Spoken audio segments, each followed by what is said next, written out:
ನಮಸ್ಕಾರ ಎಲ್ಲರಿಗೂ ಭಾವಂಜನಿ ಕಿಚನ್ಗೆ ಸ್ವಾಗತ. ಇವತ್ತಿನ ರೆಸಿಪಿ ಸ್ಮೋಕಿ ಚಿಕನ್. ಇದು ಮಾಡೋಕ್ಕೆ ಬೇಕಾಗಿರೋ ಇಂಗ್ರೀಡಿಯೆಂಟ್ಸು, ನಾನಿಲ್ಲಿ ಅರ್ಧ kg ಚಿಕನ್ ತೊಗೊಂಡಿದ್ದೀನಿ. ತೊಳೆದು ಕ್ಲೀನ್ ಮಾಡಿ ಇಟ್ಕೊಂಡಿದ್ದೀನಿ. 1 ಗರಿ ಕರಿಬೇವು ಸೊಪ್ಪು, ಇಲ್ಲೊಂದು 4 ಖಾರ ಮೆಣಸಿನ್ಕಾಯಿ, 4 ಬ್ಯಾಡಗೆ ಮೆಣಸಿನ್ಕಾಯಿ, ಸ್ವಲ್ಪ ಬೆಳ್ಳುಳ್ಳಿ, ಶುಂಠಿ ಸ್ವಲ್ಪ, ಕೊತ್ತಂಬರಿ ಸೊಪ್ಪು, ನಿಂಬೆಹಣ್ಣು, ರುಚಿಗೆ ತಕ್ಕಷ್ಟು ಉಪ್ಪು, ಸ್ವಲ್ಪ ಅರಿಶಿನ ಪುಡಿ ಇಟ್ಕೋಬೇಕು. ಇಲ್ಲಿ ನಾನು ಸ್ಮೋಕ್ ಹಾಕಲಿಕ್ಕೆ ಚಾರ್ಕೋಲ್ ಯೂಸ್ ಮಾಡ್ತಿದ್ದೀನಿ. ನಿಮಗೆ ಚಾರ್ಕೋಲ್ ಸಿಗಲಿಲ್ಲ ಅಂತಂದರೆ ನೀವು ತೆಂಗಿನಕಾಯಿದು ಚಿಪ್ಪು ಬೇಕಾದ್ರೆ ಯೂಸ್ ಮಾಡ್ಬೋದು.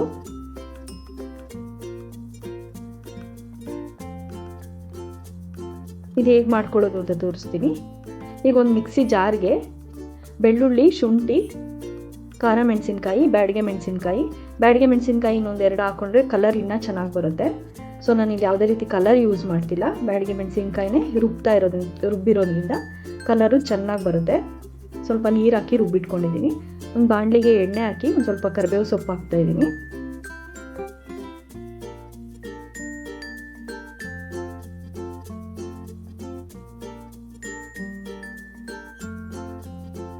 ಈಗ ಹೆಚ್ಚಿಟ್ಕೊಂಡಿರೋ ಬೆಳ್ಳುಳ್ಳಿ ಹಾಕ್ತೀನಿ ಒಂದು ಸ್ವಲ್ಪ.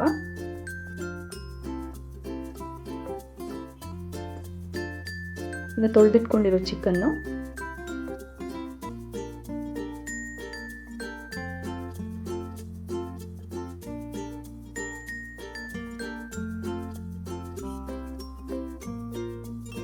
ಚಿಕನ್ ಬೇಯೋದಕ್ಕೆ ಸ್ವಲ್ಪ ಉಪ್ಪು ಹಾಕ್ತೀನಿ, ಸ್ವಲ್ಪ ಅರಿಶಿನ ಪುಡಿ ಜೊತೆಗೆ.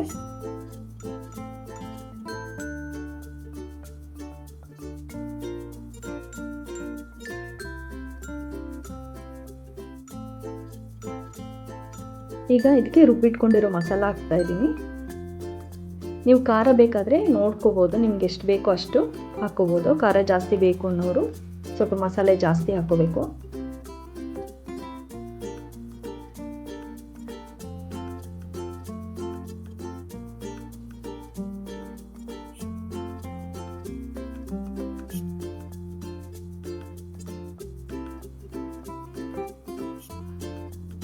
ಖಾರ ಎಲ್ಲ ಹಾಕಿ ಸ್ವಲ್ಪ ಮುಚ್ಚಳ ಮುಚ್ಚಿ ಚಿಕನ್ ಬೇಯೋ ತನಕ ಬೇಯಿಸ್ಕೋಬೇಕು. ಆಮೇಲೆ ಆ ಗ್ರೇವಿ ಎಲ್ಲ ಫುಲ್ ಡ್ರೈ ಆಗಬೇಕು, ಅಲ್ಲಿ ತನಕ ಮುಚ್ಚಳ ತೆಗೆದು ಬೇಯಿಸ್ಕೋಬೇಕು.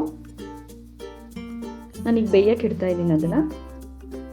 ಸೊ ಇಲ್ಲಿ ಸ್ಮೋಕ್ ಹಾಕೋಕ್ಕೆ ನಾನು ಕೆಂಡ ರೆಡಿ ಮಾಡ್ಕೊಂಡಿದ್ದೀನಿ. ಚಾರ್ಕೋಲ್ನ ಡೈರೆಕ್ಟಾಗಿ ಒಲೆಯಲ್ಲಿ ಹಿಡಿದು ಅದನ್ನ ಸುಟ್ಕೊಂಡು ಕೆಂಡ ಮಾಡ್ಕೊಂಡಿದ್ದೀನಿ. ಇನ್ ಕೇಸ್ ಇಲ್ಲ ಅಂದವರು ಅದು ಕಾಯಿ ಚಿಪ್ಪನ್ನ ಈಗ ಡೈರೆಕ್ಟಾಗಿ ಬೆಂಕಿಲಿ ಹಿಡಿದ್ಬಿಟ್ಟು ಅದನ್ನು ಕೆಂಡ ಮಾಡಿಕೊಂಡು ಇಟ್ಕೊಂಡ್ರೆ ಸ್ಮೋಕ್ ಹಾಕ್ಕೊಳ್ಳೋಕ್ಕೆ ಈಸಿ ಆಗುತ್ತೆ. ನೋಡಿ, ಈಗ ಚಿಕನ್ ಚೆನ್ನಾಗಿ ಬೆಂದಿದೆ. ಇಲ್ಲಿ ಫುಲ್ ಡ್ರೈ ಆಗಿದೆ ಮಸಾಲ ಎಲ್ಲ.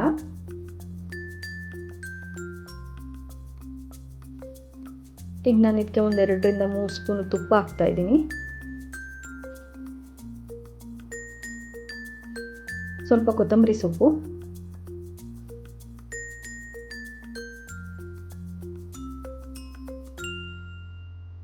ಒಂದು ಅರ್ಧ ಹೋಳು ನಿಂಬೆಹಣ್ಣು. ನಿಮ್ಗೆ ಹುಳಿ ಜಾಸ್ತಿ ಬೇಕು ಅನಿಸಿದ್ರೆ ನಿಂಬೆಹಣ್ಣು ಇನ್ನೂ ಸ್ವಲ್ಪ ಇಟ್ಕೋಬೋದು.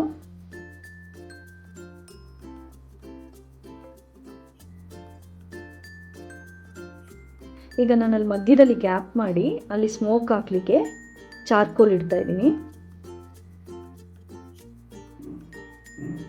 ಒಂದು ಬಟ್ಲಲ್ಲಿ ಚಾರ್ಕೋಲ್ ಹಾಕಿ ಕೆಂಡ ಮಾಡ್ಕೊಂಡಿದ್ದೀನಿ. ಸೊ ಇದು ಇಟ್ಬಿಟ್ಟು ಇದಕ್ಕೆ ನಾನು ಸ್ವಲ್ಪ ತುಪ್ಪ ಹಾಕ್ತೀನಿ. ತುಪ್ಪ ಹಾಕೋದ್ರಿಂದ ಸ್ಮೋಕ್ ಬರುತ್ತೆ, ಈ ಥರ ಸ್ಮೋಕ್ ಬರುತ್ತೆ. ಈಗ ಬರ್ತಿರುವಾಗ ನಾನು ಮುಚ್ಚಳ ಮುಚ್ಚಿಬಿಡ್ತೀನಿ. 1 ರಿಂದ 2 ನಿಮಿಷದ ತನಕ ಮುಚ್ಚಳ ಹಾಗೆ ಮುಚ್ಚಿಟ್ರೆ ಆ ಸ್ಮೋಕಿ ಸ್ಮೆಲ್ಲು ಚಿಕನ್ಗೆಲ್ಲ ಇಟ್ಕೊಂಡಿರುತ್ತೆ ಚೆನ್ನಾಗಿ. ಈಗ ನೋಡಿ, ನಾನು ತೆಗಿತಾ ಇದ್ದೀನಿ. ಈಗ ಸ್ಮೋಕಿ ಚಿಕನ್ ರೆಡಿಯಾಗಿದೆ. ನೀವು ಮನೇಲಿ ಮಾಡಿ ಹೇಗಿದೆ ಅಂತ ಕಮೆಂಟ್ ಮಾಡಿ. ಹೆಚ್ಚಿನ ರೆಸಿಪಿಗೆ ಚಾನಲ್ನ ಸಬ್ಸ್ಕ್ರೈಬ್ ಮಾಡಿ, ಬೆಲ್ ಐಕನ್ನ ಕ್ಲಿಕ್ ಮಾಡೋದನ್ನು ಮರಿಬೇಡಿ. Thank you.